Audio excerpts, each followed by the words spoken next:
Pagi, anak-anak. Tahun baru bukan hanya bajunya yang baru, ya, bukan hanya materi yang baru, tetapi yang paling penting yang barunya harus apa aja? Semangat baru, apalagi? Karakter yang baru, apalagi? Apalagi? Komitmen yang baru. Hari ini dari pagi kalian sudah kenyang, ya. Rohani dan mental kalian sudah dikenyangkan. Oke? Bagaimana caranya menjadi seorang yang baik?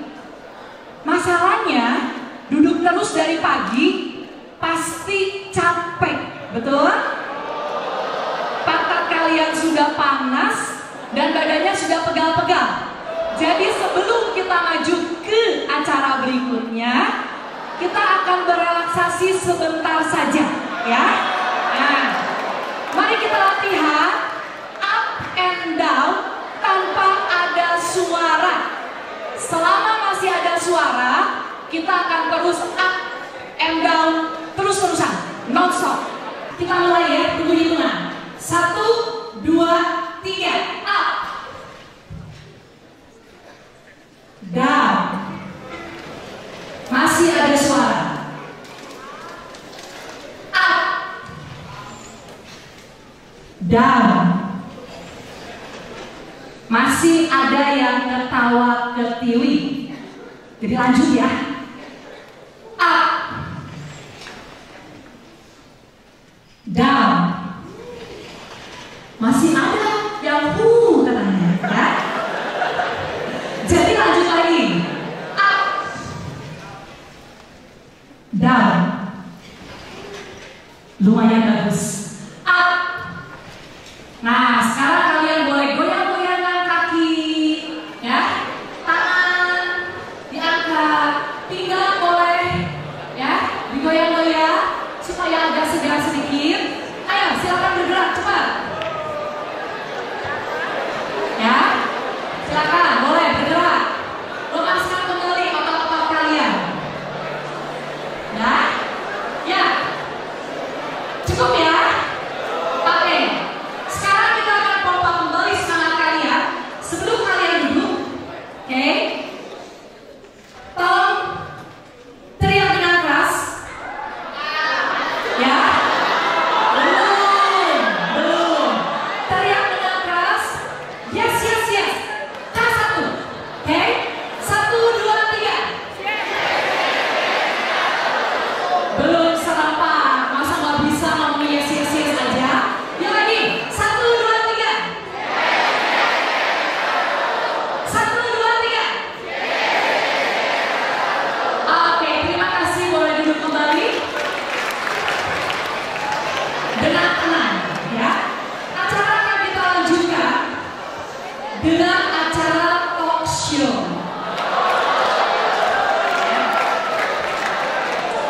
Bapak Yakobus yang sangat luar biasa sedang menempuh S3 program doktoratnya, ya, ini Bapak Yakobus. Nanti kita akan bincang-bincang lebih banyak untuk sementara. Ya, oke. Selamat pagi. Sukses untuk BPK.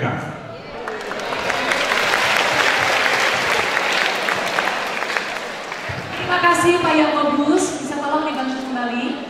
Dan Pak Yakobus dengan ibunya ini membawa beberapa siswanya yang juga nanti akan memberikan, ya, atraksi dan memperlihatkan kebolehannya. Tapi sebelum kita lanjutkan, maka kita akan nonton dulu sebuah video yang durasinya nggak lama, cuma 2,5 menit. Mari kita saksikan video tersebut.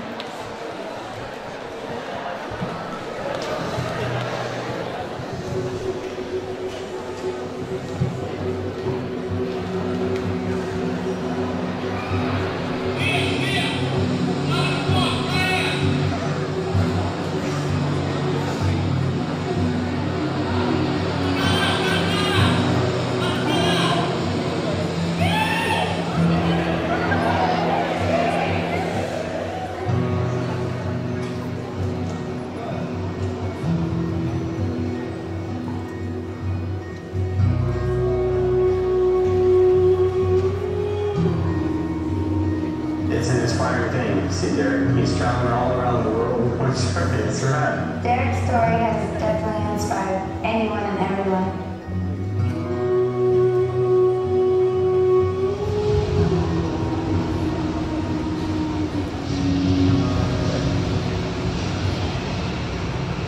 He says he's serious. I said, you sure? He said, I promise. Pipeline is one of the most challenging spots in the world.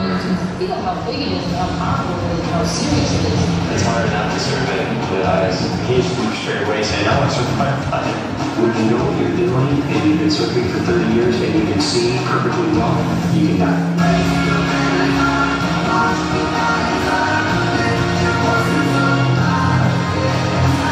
Each of us have something special to share. Derek certainly does, like with all that he's achieved. Derek doesn't inspire the best surfers in the world. He does things that they're doing, but he's blind. We're just so blessed to be able to have 10 fingers, 10 toes, all our senses. It's just a feat to actually catch wave and then to actually stand up and then actually go in a certain direction. All those are big accomplishments. All he knows how to do is live by faith.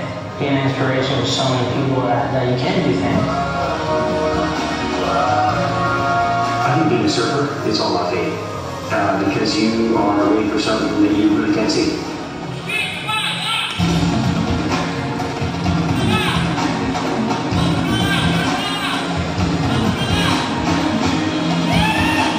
Beyond sight, the Derek Rebello story.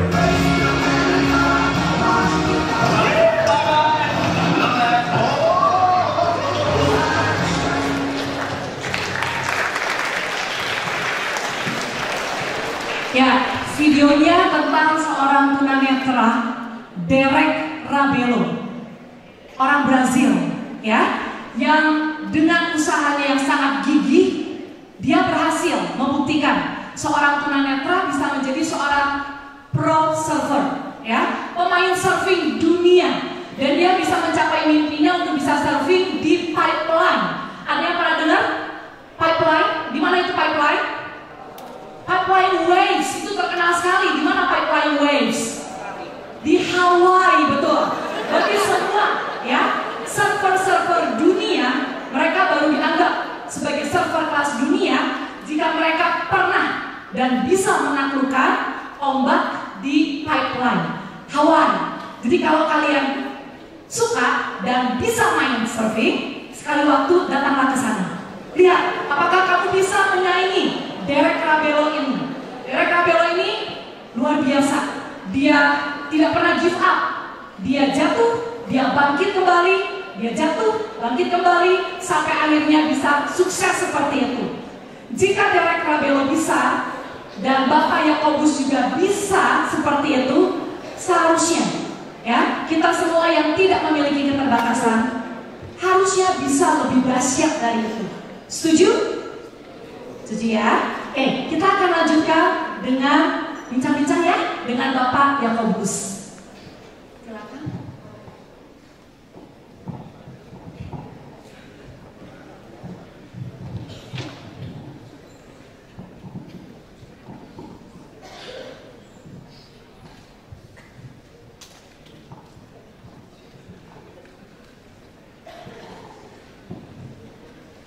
Selamat pagi Bapak Yakobus.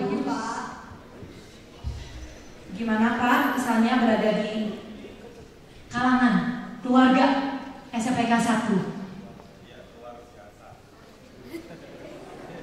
Sangat luar biasa. Apanya Pak yang luar biasa Pak? Luar biasa semangatnya, luar biasa suaranya mantap. Maunya suaranya?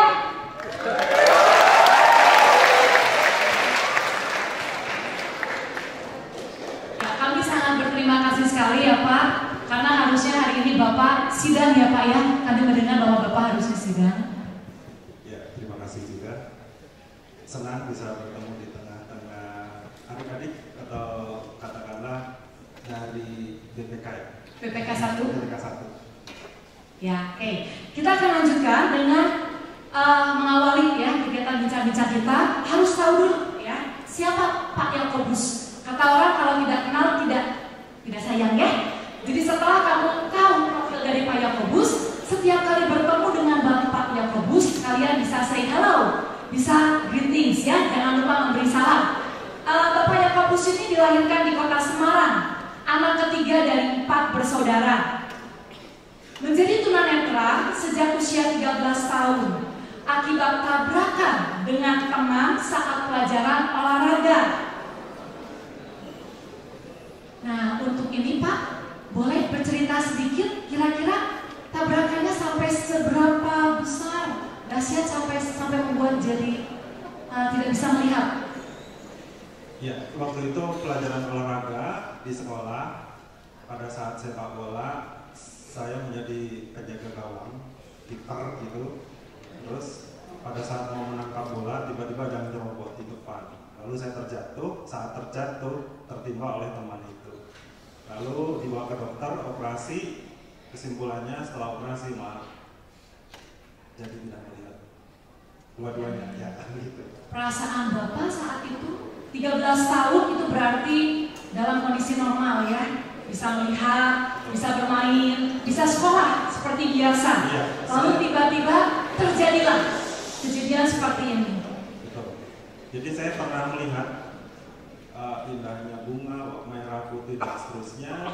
Juga saya pernah membayangkan dulu saat melihat kalau besar nanti ingin menjadi pemain bola yang terkenal di dunia mungkin ya. Nah, tetapi karena tiba-tiba hal itu terjadi, memang sangat membuat hidup saya 180 derajat berubah. Dari terang menjadi gelap, dan saat itu seakan-akan masa depan, cita-cita itu tidak ada. Kalau diibaratkan mungkin dunia ini jadi runtuh gitu ya. Jadi sempat secara manusiawi sempat mengalami down ya Pak. Iya, Berapa lama downnya Pak? Cukup lumayan lama, sekitar 3 tahun. 3 tahun. Selama masa-masa down itu apa yang Bapak lakukan? Yang bisa saya lakukan hanya di rumah, mengurung diri, menarik dari tetangga, lingkungan, teman, pergaulan. Ketika ada teman-teman yang menengok ke rumah, main, selalu saya tidak mau bertemu. Karena seakan-akan bahwa ketika saya menjadi tidak melihat, itu dunia runtuh, dunia kiamat, dan tidak ada masa depan lagi. Bagaimana sih cara setelah Bapak mengalami down itu, terus Bapak itu kembali lagi supaya bisa bersemangat dalam jalan hidup? Ya, ini ada cerita tersendiri sebenarnya. Barangkali nanti adik-adik atau kalian bisa searching, play di YouTube, ketik saja ada salah satu stasiun TV yang menayangkan atau ketik nama saya Yakobus Pribagio, nanti muncul di sana. Itu sharing tersendiri ya. Dulu saya non Kristiani, sekarang menjadi Kristen. Itu karena dengan saya tidak melihat atau saya menjadi tunanetra, menjadi buta, justru Tuhan panggil dan saya bisa mendapatkan jalan terang dan saya akhirnya mendapatkan keselamatan. Nah, tetapi melalui proses yang tidak pendek tentunya. Ketika saya dipanggil Tuhan, saya mengenal Tuhan. Modal yang saya yakini bahwa saya akan bangkit. Ketika saya tersadar bahwa hidup ini harus dirasakan, harus dijalani, harus diupayakan, harus diisi dengan sesuatu. Nah, titik balik saat itu saya menjadi bangkit. Dan saat itu saya menyatakan saya ingin lahir menjadi tri yang berbeda. Saya ingin lahir menjadi tri seperti tidak tri yang dulu. Mungkin mentalnya mental kerupuk atau mental yang mudah menyerah. Dengan saya tidak melihat, saya harus menjadi atau memiliki mental yang lain daripada yang lain.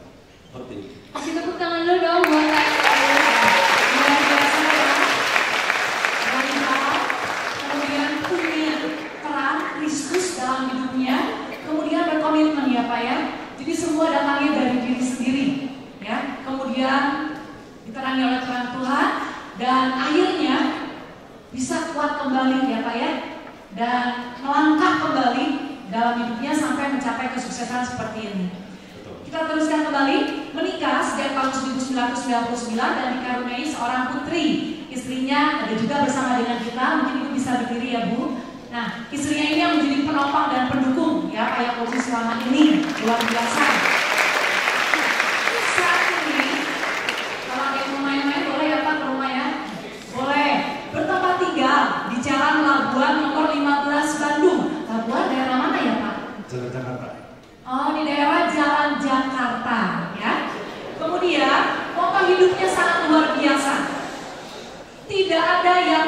bisa bila berjalan bersama Yesus. Ya, luar biasa. Ya. Tidak ada yang tidak bisa bila berjalan bersama Yesus. Kalian sering dengar juga nothing impossible kalau kita punya Yesus, ya. Pegang ini dalam hidup kalian juga. Nah, kita akan lanjut dengan riwayat pendidikannya. Nah, ini Pak, katanya dengar-dengar Bapak itu sekarang ini menjalankan pendidikan S3 dan bahkan hampir lulus. Bagaimana sih dengan keterbatasan Bapak bisa belajar? Bahkan kita pun yang normal kayaknya SMP juga udah susah, benar gak? Ya, gimana S3? Bapak bisa nggak kasih pengalaman Bapak gimana cara Bapak belajar dan lain-lain? Iya, baik. Sebenarnya ada cerita sedikit pada saat saya masuk S1 sarjana di strata 1. Ketika lulus SMA, saya SMA di SMA 1 Ciamis, SMA negeri. Lalu saya masuk ke mengikuti tes di perguruan tinggi itu 3 kali. Jadi ketika sesuatu ingin diraih dengan keberhasilan itu butuh motivasi, butuh ketekunan, butuh keuletan. Saya gagal tes pertama, ikut lagi, tes lagi, gagal lagi, baru tes yang ketiga baru berhasil, bahkan luar biasa. Tuhan berikan bukan hanya 1 perguruan tinggi, tetapi 3 perguruan tinggi, 3-tiganya saya dinyatakan lulus. Dan saya memilih di UPI, dulu namanya UPI. Lalu saya kuliah selesai 5 tahun, S1, S2.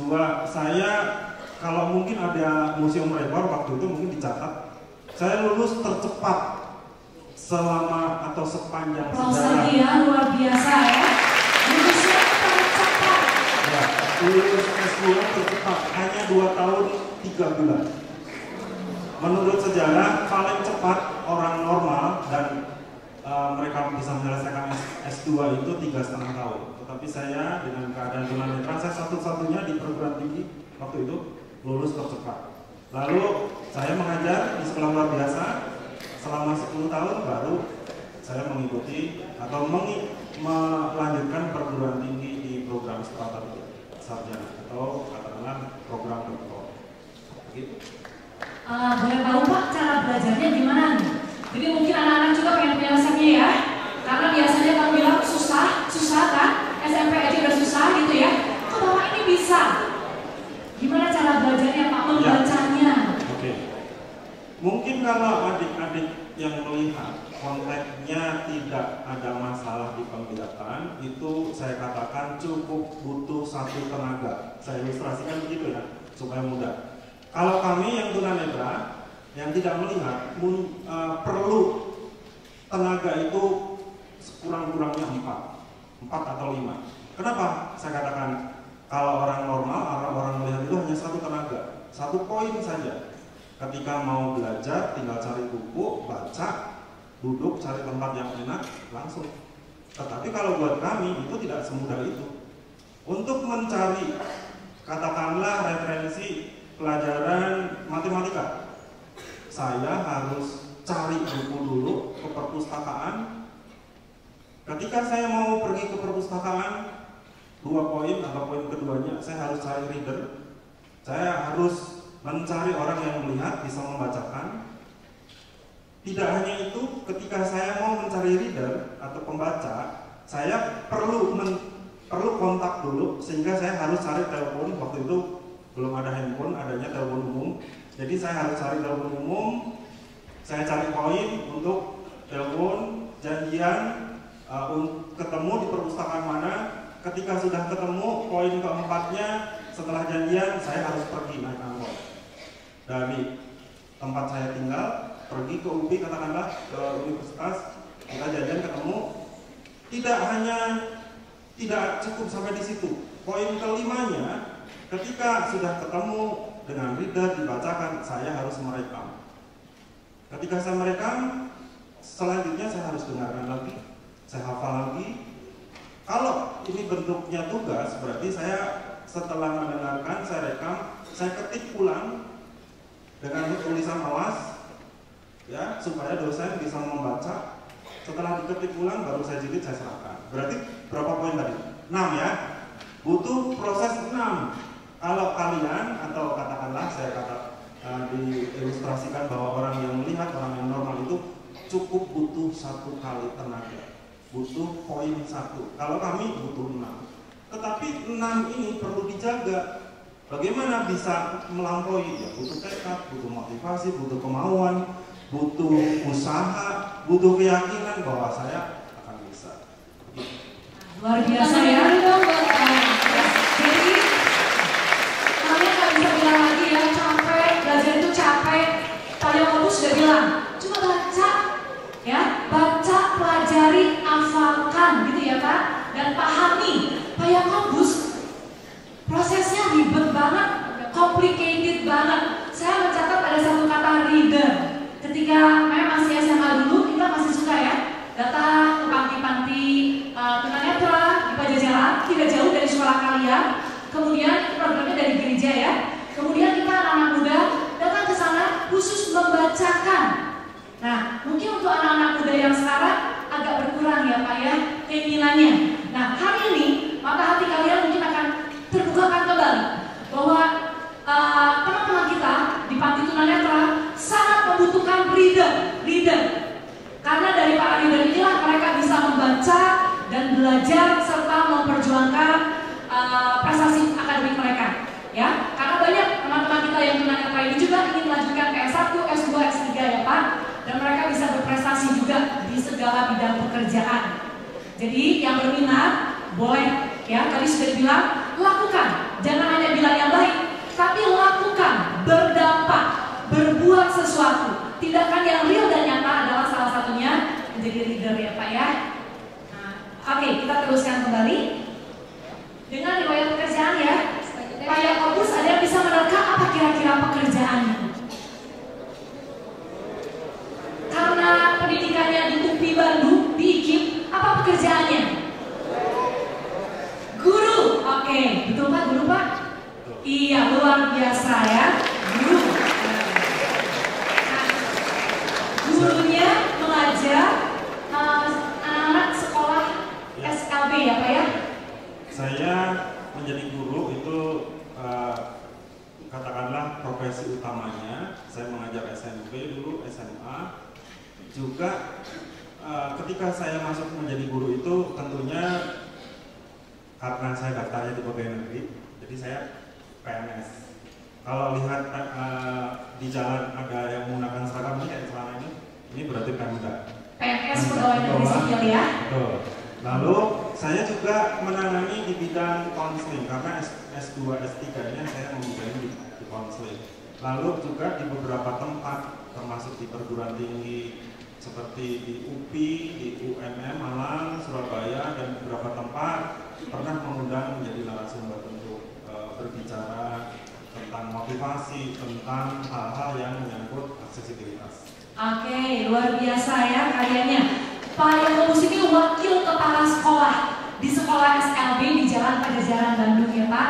Tapi selain itu juga beliau ini sering menjadi pembicara, jadi sudah dipanggil di mana-mana. Dan kisah hidupnya pernah dibuat film.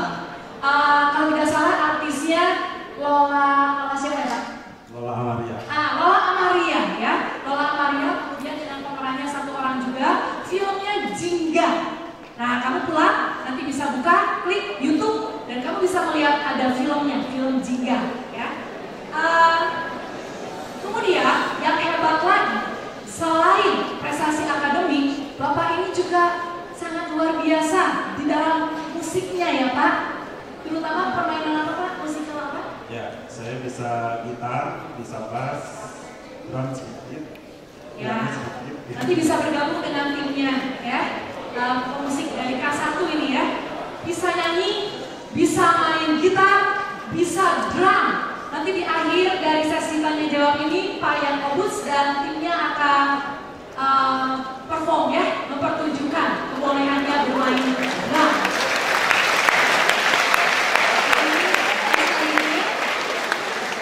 Ternyata Pak Yakobus ini juga aktif dalam berbagai kegiatan organisasi. Ini diantaranya Sekretaris Jenderal Perkumpulan Tunanetra Kristiani Indonesia dari tahun 1999 hingga sekarang. Benar Pak?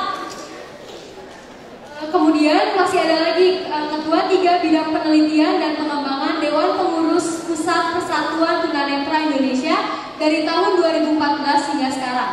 Kemudian Ketua Yayasan Bina Wibawa Mandiri aktif dari tahun 2000 sampai sekarang. Dan yang terakhir, tim pengembangan dan standarisasi terapi masas di Asosiasi Medical Massage Asia Pasifik.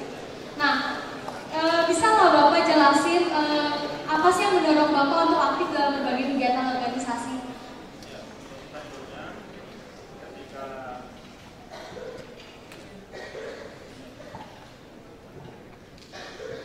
Ya, untuk menjadi orang yang berhasil, katakanlah target hidup kita itu tidak semata-mata kita dapatkan, kita raih dari prestasi secara tertulis.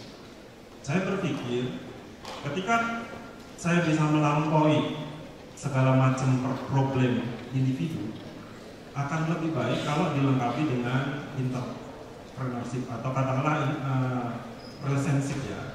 Berhubungan dengan orang lain, berkomunikasi, aktif. Bagaimana saya bisa menjalin hubungan dengan pihak-pihak lain. Saya pernah ke Korea Selatan, saya pernah juga ke Jepang, ke beberapa tempat di luar negeri, Singapura, Malaysia, Hong Kong. Itu karena juga pembekalan ketika ada peluang, saya manfaatkan. Sehingga aktif di organisasi itu saya pandang media untuk meningkatkan kapasitas saya untuk bisa, katakanlah kalau pilihannya menjadi guru itu hanya satu, menjadi guru saja. Nah, saya membuka ruang untuk alternatif lain. Jadi kalau dalam teori psikologi bahwa kemampuan seseorang, kemampuan anak itu ada 3, ya. Inteligensi dalam bidang sosial, inteligensi dalam bidang knowledge ya, dalam pengetahuan, termasuk dalam bidang spiritual. Nah, inteligensi atau kemampuan di bidang sosial di sini memiliki atau memanfaatkan ruang-ruang yang ada di lingkungan kita, termasuk aktif di organisasi atau di yayasan. Mengingat waktunya yang sangat terbatas, sebetulnya anak-anak kita sudah sangat antusias mau bertanya, Pak. Tapi karena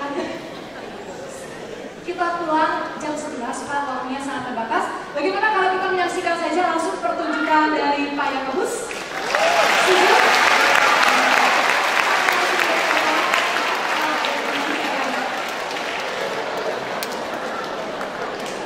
Ya, oke. Saya sekarang berdiri supaya yang di belakang bisa melihat kalau saya sedikit ganteng, ya sedikit.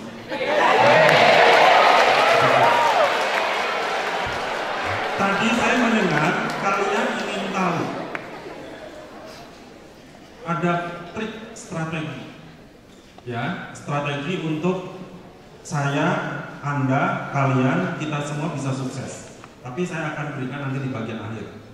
Nah, saya ingin mengajak kalian, siswa-siswi, seperti apa bahwa dengan tidak melihat, saya ajak di sini ada Bang Cesar Gusmo.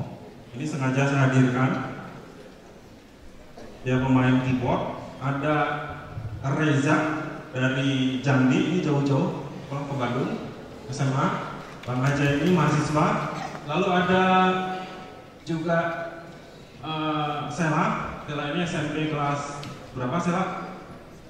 Kelas 2. Berarti sepantar dengan kalian ya. Nah, saya ingin ajak kalian untuk berdiri semua. Kita actingnya tertutup, acting gelap, acting tidak melihat. Silakan kalian berdiri semua. Tutup matanya, saya akan cek dulu. Kalian benar-benar menutup mata. Cukup berdiri di tempat, tutup mata. Tentukan targetnya dulu. Gambar wajah aja ya. Oke, menggambar wajah. Yang satu menggambar wajah apa? Wajah manusia bergantian. Oke, ya. Nah, yang di depan kalian tutup mata, acting acting silent dan acting tutup mata. Saya akan cek sekali lagi. Ini berapa? Ya? Nggak lihat? 3. Berarti masih ngintip. Belum benar-benar menutup mata. Sekali lagi.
Silakan dulu.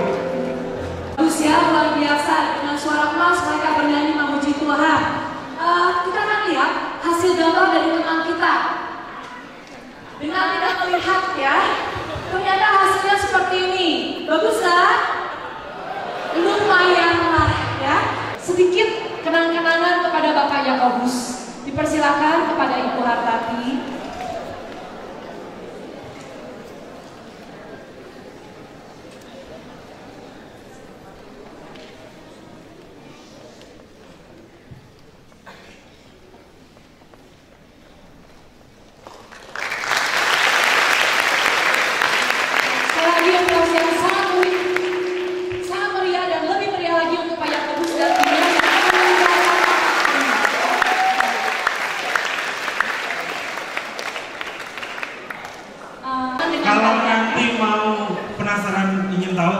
Searching di YouTube, ketik Cingga atau juga nama saya boleh. Nanti di sana banyak berseliweran ya di dunia maya. Nah, tadi saya menyanyikan supaya saya tidak punya utang dengan BPK. Kunci sukses harus dimulai dari diri sendiri. Bagaimana kita bisa berhasil kalau kita tidak memiliki motivasi atau tidak memiliki kemauan? Saya akronimkan TUYUN. TUYUN itu kalau dalam Alkitabnya membimbing, Tuhan membimbing kita. Bahasa Sundanya TUYUN. Itu adalah akronim. Secara singkatnya begini. TUYUN terdiri dari huruf TUYUN. Ingat-ingat ya. Nanti ketika di jalan ketemu saya akan tes. T pertama adalah tekun. Apa? Tekun. Ucapkan sama-sama. Sekali lagi, 2, 3. Oke. Setelah T, U. Usaha. Ucapkan sama-sama. Oke. Setelah T, U, Y. Yakin. Yakin. Oke. U yang berikutnya adalah tekun, usaha, yakin, ulet. Bukan ulet. Bukan ulet orai. Ulet. Ulet. Ya, yang terakhir huruf N. N ini nego. Nego kita terhadap diri sendiri. Kita kompromi dengan segala kekurangan kita. Tengok kiri kanan temannya, ada yang keriting, ada yang hitam, ada yang pendek, ada yang gemuk. Betul kan? Ya. Kami di sini seperti tadi ada Sela, ada Reza, ada Bang Cesar, ada Irfon, itu tidak melihat. Anggaplah mereka ini seperti juga teman Anda, teman kalian, teman yang keriting, yang gemuk, yang pendek, yang kurus, yang hitam, yang putih, dan seterusnya. Salah satunya adalah teman yang tidak melihat. Setuju nggak? Setuju ya? Jadi ketidakmelihatan bukanlah hambatan, tetapi bagian dari karakter hidup. Bagian dari karakter hidup. Oke, kita ucapkan terakhir sekali supaya saya tidak punya utang dengan kalian. Tekun, ulet, yakin. Tekun, usaha, yakin, ulet, nego. Nego dengan diri sendiri, nego dengan Tuhan supaya kita bisa berhasil. Yuk, kita ucapkan sama-sama. 2, 3. Tekun, yakin, ulet, nego. Tepuk tangan untuk PPK.